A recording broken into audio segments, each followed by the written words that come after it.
ndị Igbo ekene m unu. Igbo mma mmanụ nke onye chiri ya zere. Ụmụaka anyị ka anyị ji maka ha wee bịa n'uhuruchi taa. Ụmụaka anọkwa ya anyị nọ ya maazị. Ụmụaka n'ụlọ m nso. Anyị elugo nso maazị. Ifochakpi nkịta nyara akpa. Nsị agwụ n'ọhịa. Ọhịa ugwu mara ọkụkọ. Anaghị epio ya epio. Kaba onye adịna. Ọ ga na-anarịrị. Enwere akụkọ m ga-akọrọ unu. Kọrọ anyị ka obi dị anyị mma maazị. O ruru otu ụbọchị. Otu ụbọchị eruo. Mbe nwaanịgo o wee jee na be ewu wee zute ewu ebe o dina na-atagharị ọnụ ya.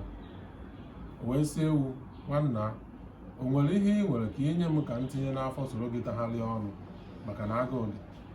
Ewu wee sị ya, hapụkwanụ nwanne m nwoke, ọkwa agụụ ka m nọ ebe a wee na-edi, onwekwa ihe m nwere, onwe nke iji weta ka anyị golie.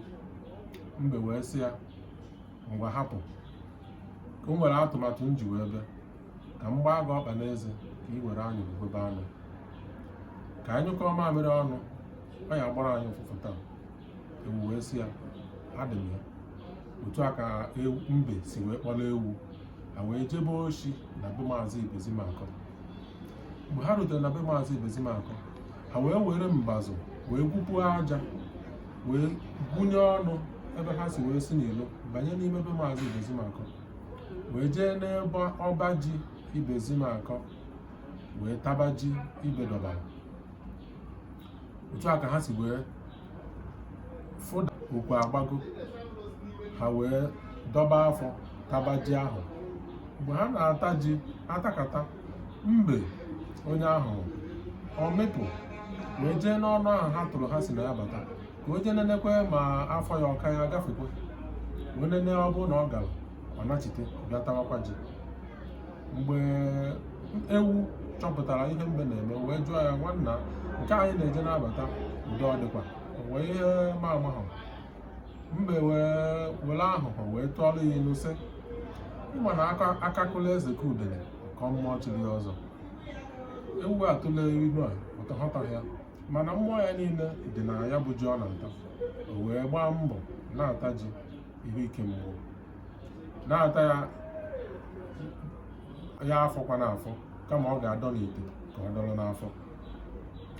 Otu a ka ha si wee na-ata. Mbe takatakwa ọ pụọ jenene ma afọ ya ọ ya agakwa. Ewu wee tagide afọ ya wee hazie ka ọgbụgbọ nkwụ. Ka a na-ekwu maazị Igbo wee mepere ụzọ wee bata. Gịnị mee ọsọ wee bido? Maka na mberede nyere dike, mana mberede ka eji ama dike. Otu a ka ha si wee gbapụ ya bụ ọsọ. Mbe onye ahụhụ ọ kwadoro onwe ya ọfụma, o buru ụzọ ruo n'ọnụ, o tinye isi ya ọ bụla ụna. Ewu wee tie mkpu n'oke olu, nwanna mbe, biko chelu m. Mbe sị ya, nwanne m nwoke na-atabazikwa, ịma na mkpakara magodo ọzọ gara nalele.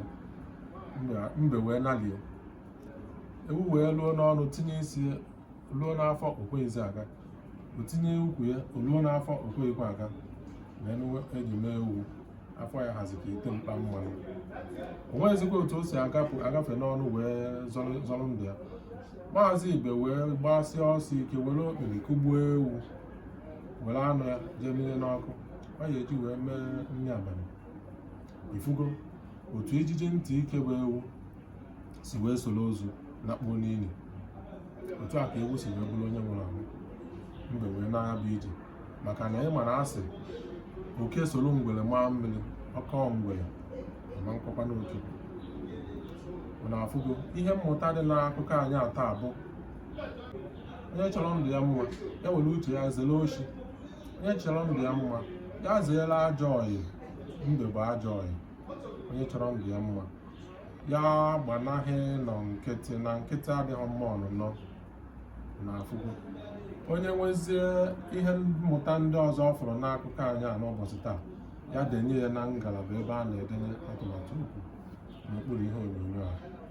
Ka emesịa, ekele m unu. Ifochakpi. Ndewo maazị.